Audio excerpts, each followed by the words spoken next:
throughout the nation and around the globe. From his heart to yours, it's Dear James Live, bringing you intuitive insight, answers, and advice to your life questions. Hello, beautiful soul family, and welcome to Weekly Wisdom and Insights, your home for spiritually guided transformation and empowerment. I am your host, Dearjames, and together with the unseen, Spirit, Source, and Symphony, we look at the current energies, the intuitive wisdom and insights, and we go as guided. And we are dealing with some beautiful, powerful energies. We have the Taurus super full moon that is occurring today. We have an upcoming Mercury retrograde. We have Uranus retrograde re-entering Taurus for the final time, well, in our lifetimes. And we then, as the Mars enters Scorpio, it will immediately oppose Uranus. So big energies that we are working with, and that was kind of on display yesterday. We'll get to that in a minute. Welcome, Olivia. Welcome, Alicia. So let's just take a look. We're going to look at the astrological chart for the Taurus super full moon. This full moon is the closest to Earth. It's the largest in this year, in this cycle. And immediately, as I was looking, as you all know, I read the astrology intuitively. And the minute I looked at the inner circle with all of these sextiles and trines and oppositions and squares and everything, and it immediately said to me, the walls are caving in, crashing, closing in, and how that's not a bad thing, period, number one. Clearly depends on which side of the, or which train you're on.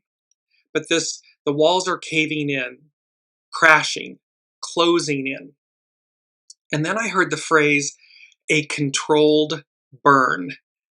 Well, in forestry and so forth, a controlled burn or a prescribed burn is a planned and intentional application of fire to change the assemblage of vegetation and decaying material in a landscape. We can apply that same understanding and application to the current events. That from the unseen, as above, so below, that this is a planned, controlled, prescribed burn to eradicate obstacles, this assemblage of vegetation, this overgrowth, these things that are overgrowth, things that are out of control, and things that are decaying, that they are no longer in the highest and best of all, because their time has come. It's come and gone. And so we've been talking a lot about this, how we're meant to meet the moment, to rise up and meet the moment. And that's internally as well as collectively, individually, collectively, is to remove the vegetation. It's about pruning the garden, pruning the trees. And when we prune, when we clear away the decay, the overgrowth, the weeds, these things that are in our collective and individual lives, we regrow, we prosper. It brings about a revival. And that's what we're talking about here. So with this Taurus, and you'll see how just bringing up the chart again one more time, the walls are caving in, crashing, closing in. And Olivia saying yesterday sure showed that exactly. I mean, this information was brought to us by the unseen prior to yesterday's events and so forth. And so you can see this, that we're marching forward. The arc of destiny moves forward. And that brings me to our main theme. Our main theme is a walk with the divine. 4 gates, 1 direction. And you'll see in a moment how this full moon is conjunct the Taurus avatar gate. And there are 4 of them. It's the fixed signs. And so 4 gates, 1 direction. That direction is forward. It's about advance. All of this is about advancing humanity. And when we individually take heed, listen, align with our soul source connection, we advance ourselves, we evolve, we ascend, we transcend, we lay down, we empty the vessel, we lay it all down so that we are renewed, free and clear of the past. Everything is choice. And so this is all about making choices. And in these energies, a walk with the divine, 4 gates, 1 direction, forward. So let's speak to this more deeply. I'm going to go to Pam Youngin's North Point Journal. And she's speaking about major shifts. In this powerful year of 2025, it seems there have been several times where she looked at the planetary aspects that would unfold over the coming week and thought, well, this is an important week.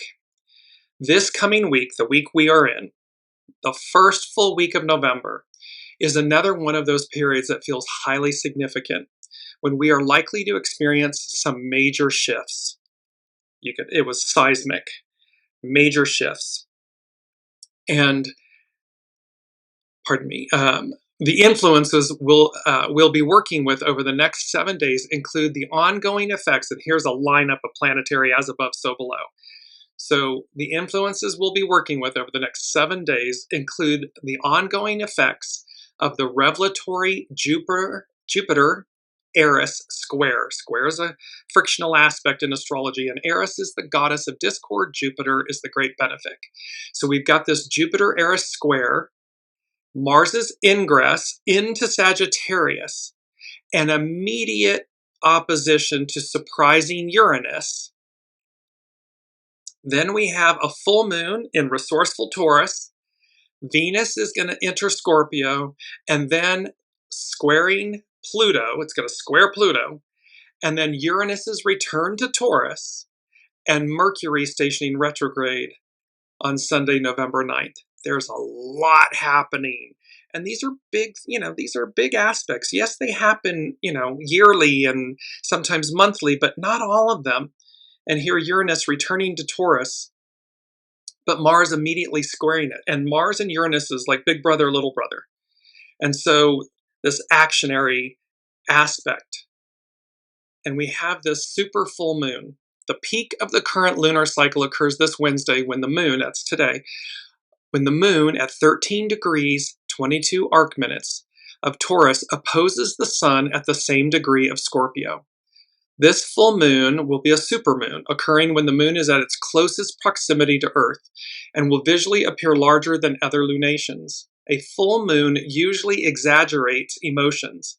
Since this one is a supermoon, it may have an even stronger pull on our physical and emotional bodies. With Luna in earthly Taurus, we are advised to stay grounded and to connect with nature and beauty in all its forms. This lunation is conjunct the Taurus point of Avatar. According to astrologer Mary Elizabeth Yokemans, this point deals with learning to love self and others in a detached, unselfish, unconditional way. This screams, divine feminine, matriarchal, Aquarian age, we the people. This kind of detached, unselfish, unconditional way. It is the point of service to humanity and being able to go with the flow of the divine. Mrs. Yokemans also writes, this point supports a bringing together into a global mandala the new sounds, symbols, and colors, etc. for the planet. It carries the vision of the ideal for a new earth and a new humanity. So it's conjunct the Taurus point of Avatar. I just want to, before we get to that, I want to speak to the SABIAN symbol for that Taurus point of Avatar, that Taurus gate. And this is from Dane Rudyard at an astrological mandala. An old teacher fails to interest his pupils in traditional knowledge. the inadequacy of past knowledge in time of crisis. During this Act 1 of the cyclic process, the emergence of new developments is emphasized. In time of crisis, as for example the storm being braved by the man of the last symbol, the type of wisdom learned from this past remains in the background, to be revived later in new forms. So we're speaking about how the old wisdom, we don't throw the baby out with the bathwater. We need that wisdom. However, it's not meeting the moment. It's not rising to the occasion because there's great change that's occurring.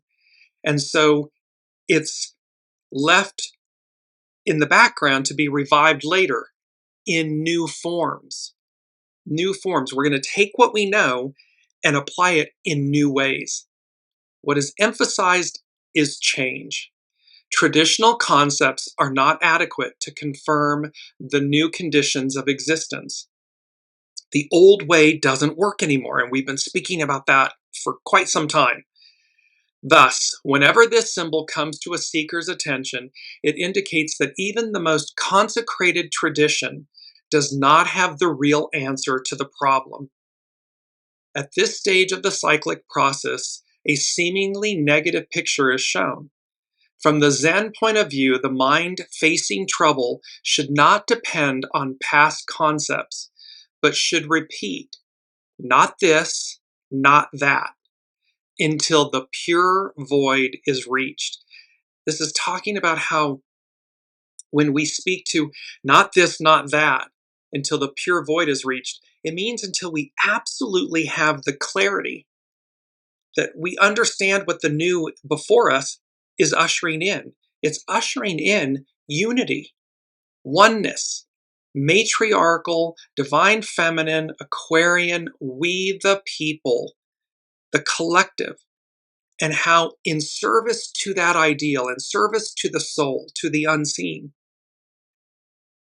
the past era, the divine masculine, patriarchal, Piscean, in its purity, it will be in service to, in concert with. It's the creative force, how we take action. That being harnessed in service to a higher, greater good. We might speak here of the principle of creative frustration. That's the Sabian symbol for this Taurus avatar point that we're speaking to, that this full moon, the supermoon, is conjunct. That avatar fixed point is at 15 degrees Taurus. The full moon is at 13 degrees 22 arc minutes. This is from nessofastrology.com, speaking about the 4 gates in the zodiac. 4 gates in the zodiac are called divine avatar gates, and they provide a portal for stellar drama, seismic, stellar drama. They are the cross quarter days, marking the half point between solstice and equinox. So you find them at 15 degrees of the fixed signs, Taurus, Leo, Scorpio, or Aquarius, often called the fixed cross in astrology. They were at one time the signs where the equinoxes and solstices resided, and 15 degrees is the middle of the sign. They were at these precise signs a couple thousand years ago and so forth, and because of the precession and so forth, and the axis and the tilt, were off these specific degrees. There is something about these divine gates that allows the strongest planetary energy to enter and become highly prominent in life. Some astrologers consider all the gates to be negative because the fixed stars of these points are not so rosy, at least in Western astrology. However, it is important to note that in the sidereal zodiac used in Vedic astrology, these gates have a connection with 4 of the most powerful stars in the heavens, the royal stars, Fomalhaut, Aldebaran, Regulus, and Antares. A lot is written about the connection of these gates to the visions of Ezekiel when he saw 4 creatures, each with 4 faces. He saw beings with parts of an eagle an angel, an ox, and a lion. In astrology, it is considered that the ox or bull is Taurus. The human head or angel head is Aquarius. The lion's body is Leo. And the eagle is an early symbol of Scorpio. It's important to note that in Ezekiel's vision, he describes a wheel within a wheel, not unlike a zodiac chart. And in the firmament, he saw what he called the likeness of the glory of God. The heart of each fixed sign was clearly sacred, and these points in the wheel of the year become highly important in the study of the movement of the heavens, as well as significant holidays in many cultures. These have been, ingratiated into our cultures, into our longevity, our history. And so this overall is a walk with the divine. 4 gates, 1 direction. This is all about how it's number 1 from the unseen, a profound act of change, advance, deliverance. It's the ushering in of change, advance, deliverance. And deliverance is our key word. And so let me just bring that up here. And I love this. It's a beautiful image of pomegranates and how the pomegranate is referred to as the apple. Instead of an apple, this was this many-seeded apple back to ancient times. And deliverance, the action of being rescued or set free, the state of being saved from a painful or bad experience, released from captivity, slavery, oppression, or any restraint. Biblically, one of the most glorious aspects of the gospel is that it promises us deliverance or rescue from the evil of the age, from the dominion of sin. Welcome, Colleen. And Olivia's asking, what does squaring it mean? A square in astrology is it's opposing it at 90 degrees. I think that's correct. And it's a square, meaning it's a frictional aspect in astrology. Means that 2 planets are in a frictional aspect, a square, and that causes release. So oppositions are where they're directly opposite from one another. And squares are, I believe it's again 90 degrees, and they are squaring one another. They are at this opposition or frictional aspect where energy is backed up, it needs to be released. And thereby, we have this where Mars will immediately oppose Uranus, that's an opposition, and where we have squares, it's frictional aspects that need release. And this is where these, we like harmonious trines, sextiles, we like these harmonious aspects in astrology. However, it is the oppositions, the squares, that create friction or opposition. And some of our greatest lessons, some of our greatest, quantum leaps or leaps forward come because of oppositions and squares. As above, so below.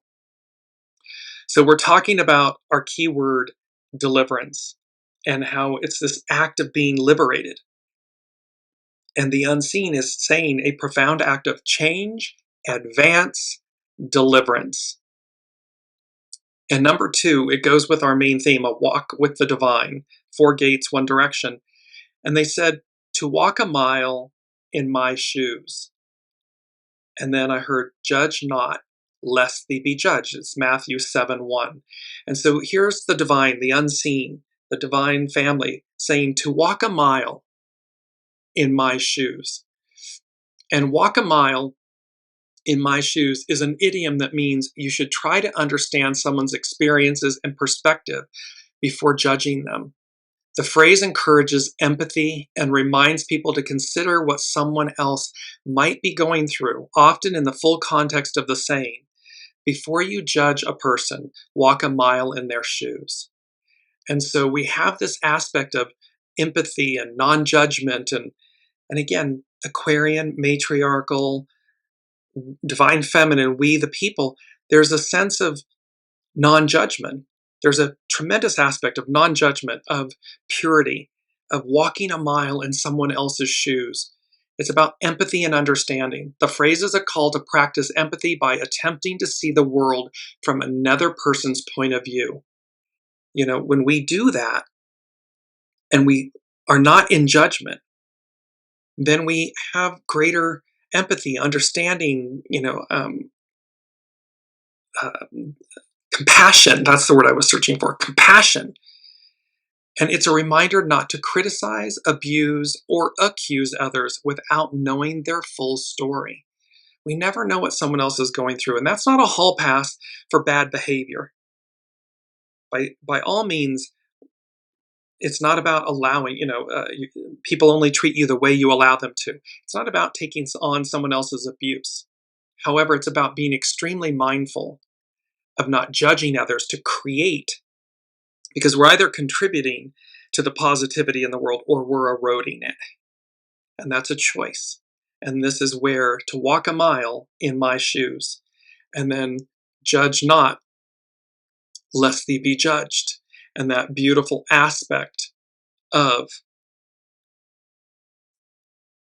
this beautiful saying, the phrase, judge not lest thee be judged, from the Bible, specifically Matthew 7:1, means that one should not condemn others because they will be judged by the same standard they use. This biblical quote is a warning against hypocritical and self-righteous judgment, encouraging instead self-reflection and a humble approach to criticizing others. The full passage in Matthew 7:1-5 elaborates that one should, quote, first cast out the beam out of thine own eye before trying to remove a mote from a brother's eye or a sister's eye. Well, it's about look inward first. Look at ourselves first. The passage is a warning against being harsh and unfair with our judgments of others, particularly when we have our own faults. The saying is based on a principle of reciprocity. The way you judge others is the way you will be judged in return. It encourages introspection, suggesting that we should examine our own failings before pointing out those of others. This verse is not a blanket prohibition against all forms of judgment. It is possible to make discerning judgments based on the divine's word, but these should not be confused with mean-spirited, self-righteous condemnation. It's about forethought. It's about taking a beat, taking a pause. It's about responding, not reacting. It's about being proactive, not reactive. So there's a lot of a walk with the divine, 4 gates, 1 direction, a profound act of change, advanced deliverance, the ushering in of these things, and to walk a mile in my shoes. Judge not, lest thee be judged. Because we're wanting, it's number 3 from the unseen. It's picture perfect, present, future. Reinventing you. We're reinventing ourselves individually, collectively. We're seeing how the advance of humanity is guiding us to this unity, this oneness. How when we, a tide lifts all boats. It's about the fact that when we lift everyone up, each other up, we all win, we all succeed. The universe is limitless. There is plenty. I mean, the concept of money, countries, the International Monetary Fund, they all, the treasuries, they produce currency, money. So notice that there's always plenty. It's just a choice in what are we actually spending it on, applying it towards. Are we applying it, or, quote unquote, are we going into debt for the goodness and the greatness of our people, of our citizenry, of 8.4 billion souls on the planet, Mother Earth, who supports them all? Because remember, corporations, enterprises, governments, institutions, small business, religious communities, they're all comprised of people. People. That's it. Without people, souls, none of these things, they cease to exist. None of them will exist. So this is a seismic shift, a seismic change from where we've been, and to that Sabian symbol from Dane Rudyard. The old doesn't satiate. It's not adequate, because the new is beckoning us forward to a higher octave, a higher ideal. And in order to rise up and meet and greet that moment, we have to listen and literally, walk the walk, talk the talk, walk the talk. We've got to get in alignment with this higher ideal. And anything that doesn't do that falls short. We saw it yesterday. All that blustery, all that old oppression, suppression, negativity, the shadowy trying to, cheat and manipulate and all these things. And what happened? The people made their voice heard. The people are saying, this is not the world I want to live in.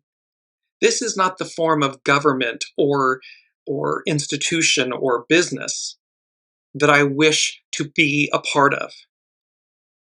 We're either contributing to the positivity in the world, or we are eroding it. Choose. Now let's jump to Astrology by Lauren. And she is speaking about Taurus, the Taurus super full moon, and the Mars-Uranus transits. She begins with a quote from Joseph Campbell. Passion will move men beyond themselves, beyond their shortcomings, beyond their failures. This is what we were just speaking about. See, passion, when we're ignited, when we're faced with such crisis and such awareness that the old no longer works, isn't working, well, then new ideas. The new is aligned with the present, the picture-perfect present future, and how we're reinventing ourselves. Well, then passion will move men beyond themselves, beyond their shortcomings, beyond their failures. Beautiful quote by Joseph Campbell. Astrology by Lauren. The days leading up to a full moon can feel like a bit much, too much activity, wakefulness at night, an abundance of feelings. Water sign people who have an affinity for the moon, people who are just tuned in, know this about the moon and its phases. The full moon phase is like a culmination for all the feelings, the things that we have been holding close to our chest but now cannot hold back anymore, the things that are coming to fruition or ending. The full moon in Taurus on Wednesday, November 5th, is also a supermoon, meaning that it occurs when the moon is at its closest point to the Earth in its orbit. This is the second of 3 supermoons and the closest full moon of the year. Full moons can be a little magical. Each month, the sun and the moon come into alignment, bringing all our hopes, feelings, dreams, values, and emotions to the surface of our lives. This allows us to connect with what had been there all along, just waiting to be realized, understood, and even seen. It's number 6 from the unseen. And they said, it's within you. It's always been within you. And so here this movement, this allows us to connect with what had been there all along, just waiting to be realized, understood, and seen. We're talking about the soul source connection, your soul consciousness, this higher octave, the higher self. And the unseen 6, spirit and service, it's within you. It's always been within you. It's always been there. It is the greatest relationship we have in life. It is the one we enter life with. It is the one we exit life with. This soul source connection relationship. Astrology by Lauren. She goes on, full moons are illuminating, and knowing who you are and honoring your true priorities can help you to realize your potential. This is about authenticity, being authentic, and being in alignment with that. When we're outside of our authenticity, it's not pretty. It's chaos, mayhem, it's decline, because we're not truly operating from our truest nature. They can also help us to navigate, full moons can also help us to navigate any potentially chaotic weather that may be brewing. This path will be different for each of us, but by honoring what is most important to you and making it a priority, you come to understand your own truth with a passionate yearning to hold on to that. The moon will be full, it will be large, and just before it culminates on Wednesday, Mars enters Sagittarius while it opposes Uranus, which is poised to return to Taurus on November 7th, 8th, depending on where you are. Taurus is a sign of serenity and peace, but Mars-Uranus transits can be destabilizing, perhaps shockingly so. We're witnessing it, we're seeing it, and there's more to come. Explosive, chaotic, surprising, impulsive. Sometimes we need to change and evolve our lives to accommodate whatever inner changes have been brewing. And let's not forget, shock waves. We just saw them. Those shock waves will both inspire and create or cause fear. The more decay, stagnation, fear, shadow, the louder the light, the greater the light. It lifts. It's Newton's theory of relativity. I believe that's correct. Or laws of motion. You know, for every action, there's an equal or greater reaction or opposite action. So we're looking at this and the things that have been brewing. And sometimes we need to take a few risks to do so.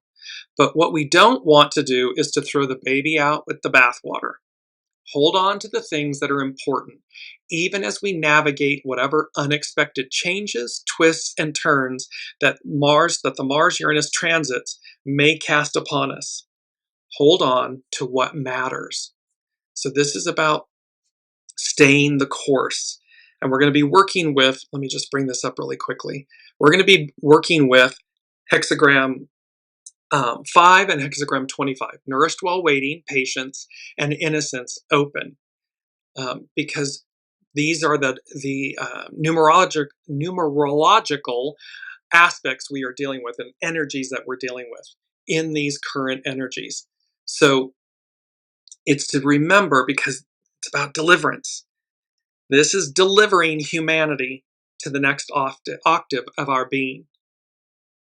This is what all of this is about. And the whole Weekly Wisdom and Insights journey has been about the preparation for that deliverance. It's coming. It's coming. It's coming early, between now and end of April, early 2026, this deliverance. And number 4 from the unseen, and 4 is foundational. It's like four legs on a chair. It's foundational. The unseen said, make no mistake about it, with 7 exclamation points. 7 is the divine fulfillment, the foundation of God's word, the divine fulfillment of it, the completion of it. And so they said deliverance. Make no mistake about it.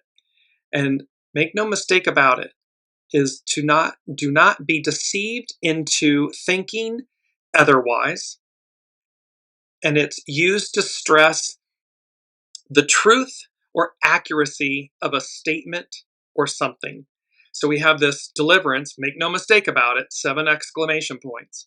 Do not be deceived into thinking otherwise. And it's used to stress the truth or accuracy of a statement or something. So accuracy, truth, not to be deceived, not to buy into the illusion. There's a lot of shadow energy trying to manipulate the outcome. Thankfully, there's a higher force, the divine, the unseen, that is in charge. The host, we're the guest. The master weaver, we're the co-creator. And so it's to have faith and truth and trust, to be authentic, so that we are in alignment with the picture-perfect present future, where we're moving to, the reinvention of ourselves, and the world, the new octave, the new us that lies before us. It is literally the one before us and the one that came before us. And so this return, we're going back to where we began, an octave higher. So now let's move into Juliana McCarthy is an astrologer with etherealculture.com. And she's speaking about the astrology of November 2025, healing through upheaval. November begins in the midst of great confusion and electric change. Mercury opposed Uranus on October 29th, triggering revelations and disruptions that jolted our nervous systems and spun our minds into overdrive. The intensity continues as Mars opposes Uranus on November 4th. This was yesterday, igniting courage, hairpin turns, and chaos. Neptune hovers at the final degrees of Pisces. That's the end of the astrological year. It's right there. And Saturn is a few degrees further back, but they're both at the final degrees of Pisces. And Uranus is going back into Taurus. Jupiter is going to regress back into, I believe, Gemini. So the last four big ones are regressing just until, and then by April of 2026. But between now and then, they've all moved forward into their official new signs. It's a big deal that all five, because Pluto already has, that all five are lining up within this kind of 16-month window to shift signs, because they are the outer planets represent the greater story, the arc of destiny, the arc of humanity, where we're going. And then the inner planets, the sun, the moon, Mercury, Mars, Venus, more represent our individual lives. And so this is a big deal that they're shifting.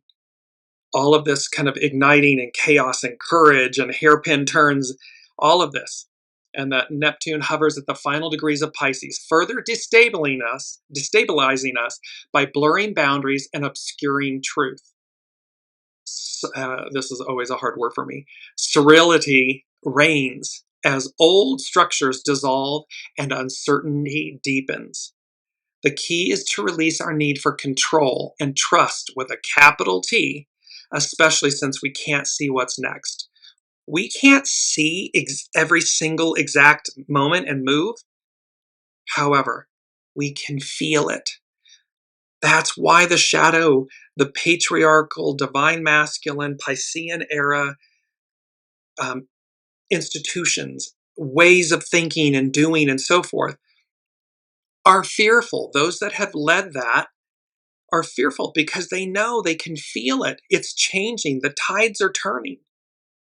And there's something beautiful and great before us.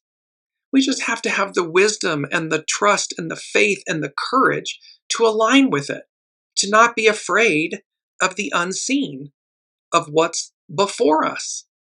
What an adventure. Magic carpet ride. Does it mean we have to change? Does it mean that we're going to need to adjust and so forth? Yes. But that's life. So might we do it with a smile on our face and with joy in our hearts and with, clarity and peace of mind, because it's deliverance from the unseen. It's deliverance. It's an advance. It's a change that is unparalleled.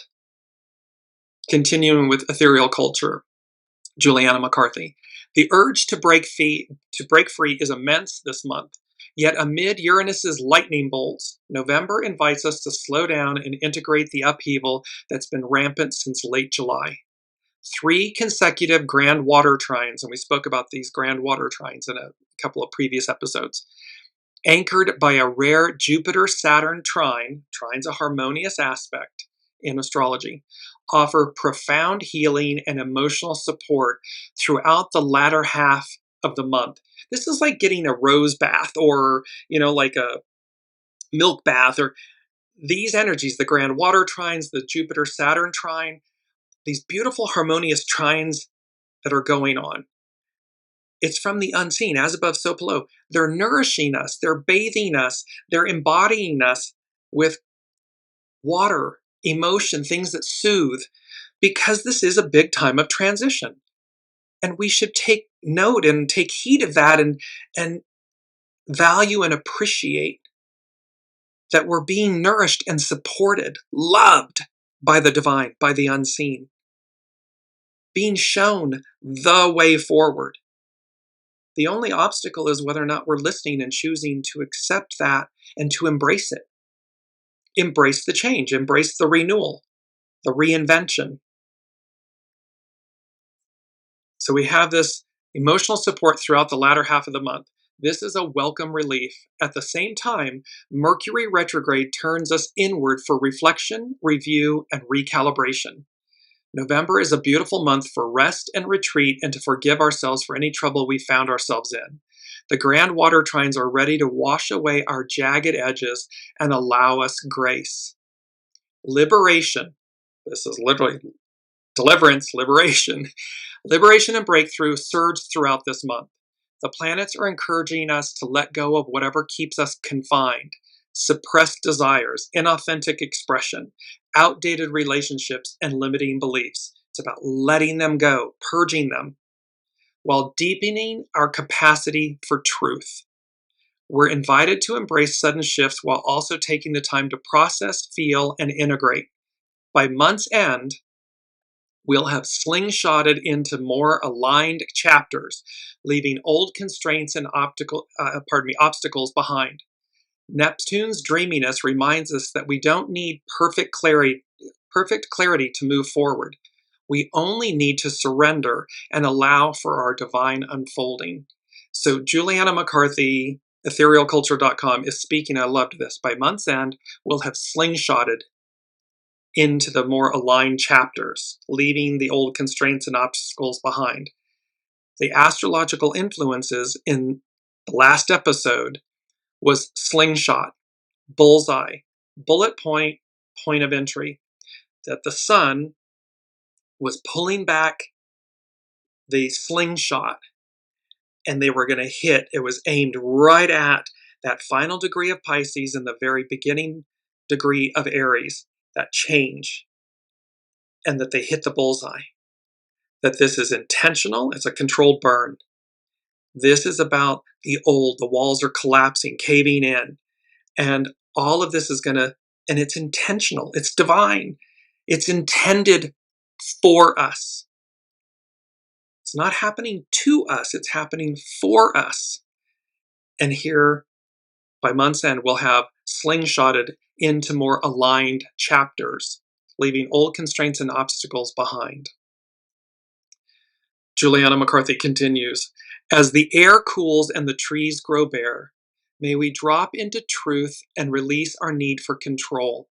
May we soften into change and trust what's arising in our lives, knowing deep down that everything that's unfolding will lead us to our perfect awakening, even if the future is unclear. That was our mantra last week, was I awaken in the new. This perfect awakening. All of this is leading us to this perfect awakening in the new. Number 5, which denotes change from the unseen. Peace be with you and also with you. A wish for a greater you, a greater world. It's a greeting, which we have discussed in previous episodes. It's a greeting, but it's also the statement by Master Jesus to the apostles after the crucifixion and resurrection.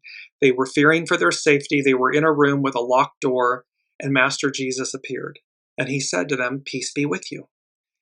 So it's both a greeting, but it's also it's an awareness, it's an understanding that the divine, the unseen, the divine is always present, is always with us. A walk with the divine, to walk a mile in my shoes, and to remain out of judgment, or apply judgment with discernment, not with shadowy energies and aspects that harm. And how, when we understand all of this, it's within you. It's always been within you. That's what's present. Now let's move to Channing Nicholas, astrologer Channing Nicholas. And she is speaking about your guide to Mercury retrograde in Sagittarius and Scorpio, because Mercury is going to go retrograde on Sunday, November 9th. It will go station direct on the 29th, so for 20 days. It's a shorter Mercury retrograde than normal. However, it's intense, and it's going to be retrograding it's in Sagittarius first. It will re-enter Scorpio, and then it'll go forward. Channing Nicholas, prepare to get a little lost as Mercury stations retrograde in Sagittarius. Mercury appears to spin in reverse 3 or 4 times a year. The messenger planet doesn't actually backpedal in the sky, but this optical illusion tends to wreak real havoc here on Earth. So get ready to double check your texts and back up your hard drives. Mercury stations retrograde on November 9th, and this time around, it starts stirring things up in Sagittarius.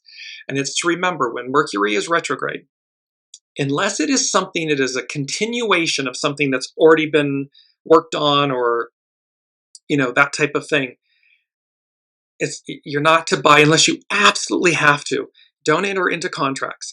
Don't purchase electronics, vehicles, things that have electronic moving parts, because it's literally, you think you're getting one thing and you end up getting something else, or you think that these are the terms or conditions only to find out that they're not, or that they have to be reworked or revised, or there's so many things, snafus, that happen when Mercury goes retrograde.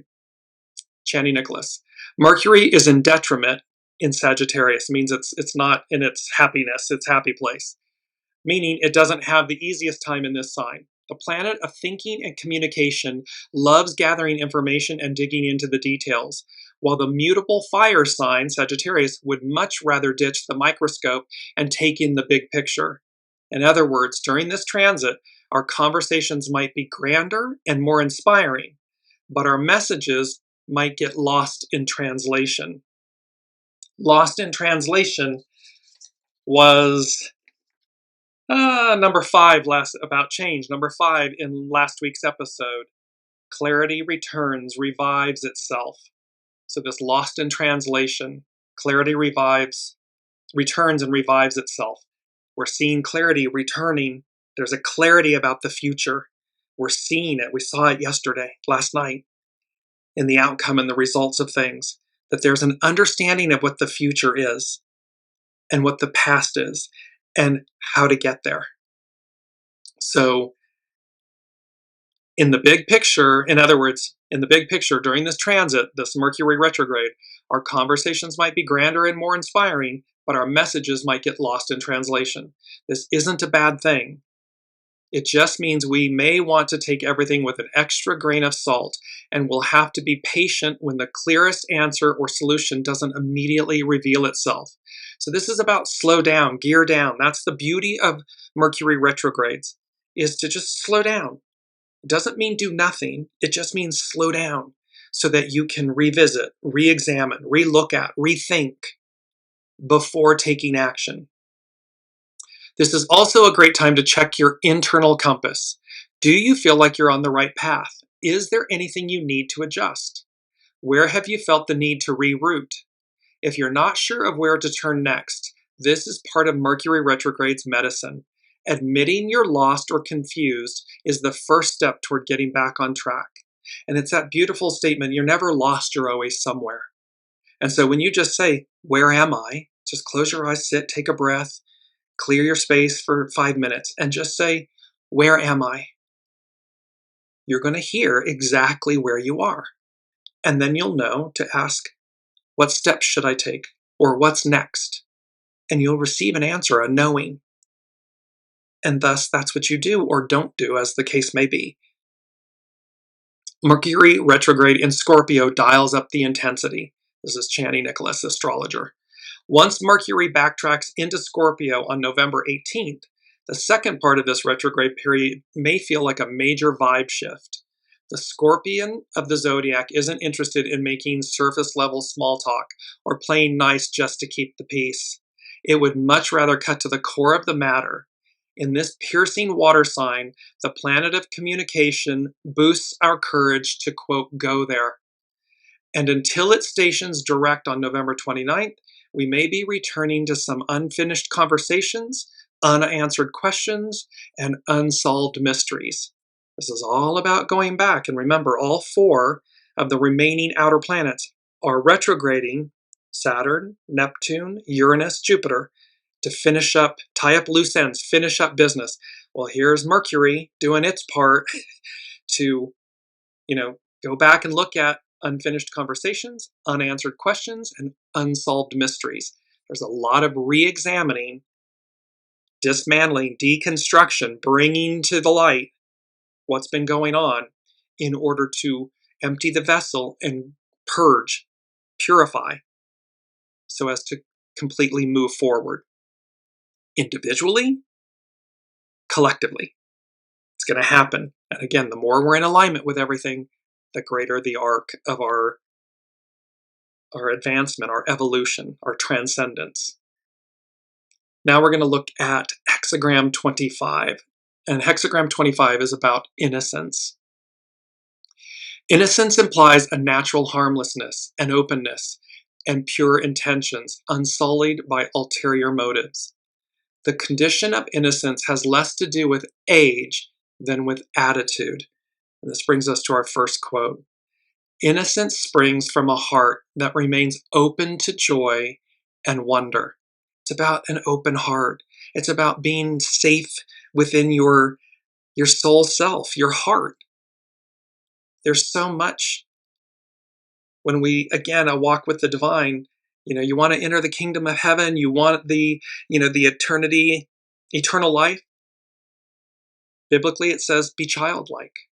To be childlike means to have innocence, not naivety, innocence, non-judgment, innocence. And this is from divination.com. So, innocence, when guided by a firm faith in what is just and balanced, brings supreme success. Naivety, on the other hand, proceeds blindly, unanchored by the ability to discern right from wrong, and can bring about great misfortune. The hallmark of innocence is a willingness to treat all creatures with compassion and respect. Those who possess a pure heart are best guided by their instincts and intuition. It's your soul source connection. It's your true north GPS, God positioning satellite. We listen to that. It's these instincts and you possess a pure heart. We're best guided when we listen to our instincts and intuition. Thinking is divine masculine, patriarchal. We need a healthy ego, mind, personality human. Absolutely, 1,000%. However, in service to and in alignment with intuition, knowing, instinct. So thinking too much severs links with the guidance of the heart. Be wary of courses of action or causes of action that require too much cleverness. See, when it's clever, air quotes clever, you're in shadow territory, your intentions are sullied, because if it requires cleverness, I need to conceal or mislead or whatever, or lie or cheat or steal or whatever, it's not going to be pretty. It's not going to end well. And it's to remember where those things were able to be concealed in the past 2,000 years. It took, the internet, look what happened. Things used to take decades, centuries to come about or be revealed. Smartphones, the internet, 24/7 news cycles, individual sleuths, people that are out investigating. These things are happening in real time. And we've been leading up to that because, again, in the new, that dog doesn't hunt. Those energies will not work or prevail. It will become so uncomfortable to be clever like this that you won't do it. It'll just instantaneously be painful. And, the response will be immediate. So we're seeing this. It's getting faster. Things are getting faster and faster. So now we move to hexagram 5. Hexagram 5 from divination.com is about patience. And this is, again, in alignment with the Mercury retrograde that's coming up. And the wisdom of it. The wisdom of patience. A fisherman can cast the line, but still can only wait for the fish to bite. Your catch will come in its own good time. You cannot make it come sooner, neither by working, nor by planning, nor by wishing. It's about divine time. All things in divine time. Though you may have a need to provide nourishment, it is only through patience that you can become the bridge between the fickle fish and the eventual feast. This comes to our second quote. Strength in a time of trials.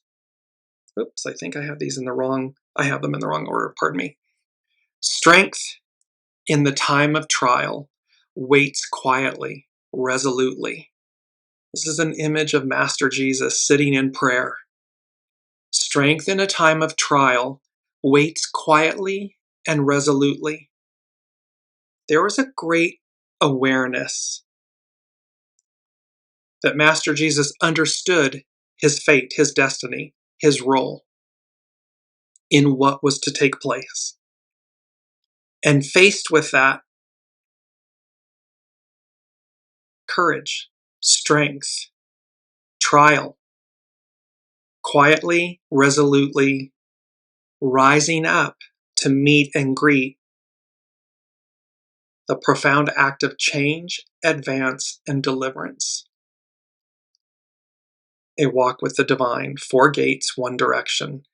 So there's a beauty in the fact that this patience, strength in a time of trial, waits quietly and resolutely. Weakness grows agitated, abandoning the effort before the fish start biting. Periods of waiting are most fruitful when used for quiet contemplation. This is patience. Proceed cautiously but resolutely with whatever you are doing. The situation calls for consistency and perseverance. We're charging ahead. We're marching ahead. Look at yesterday. That didn't happen overnight. It's been happening. We walk on the shoulders of giants, of everyone who's come before us. Think of that individually in our lives of our own lineage and families, collectively in our systems of government and everyone that's honed and polished their stone. For us to inherit this deliverance, this moment, this time of great glory. It's on the shoulders, it's on the backs, it's on the shoulders of everyone who's come before us. This is our third quote. Waiting is an essential skill.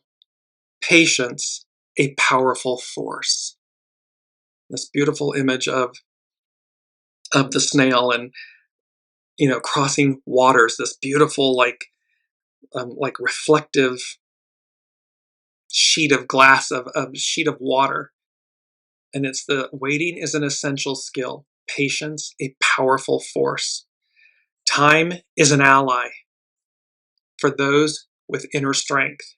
The strength that allows you to be uncompromisingly honest with yourself while sticking to the path you have charted.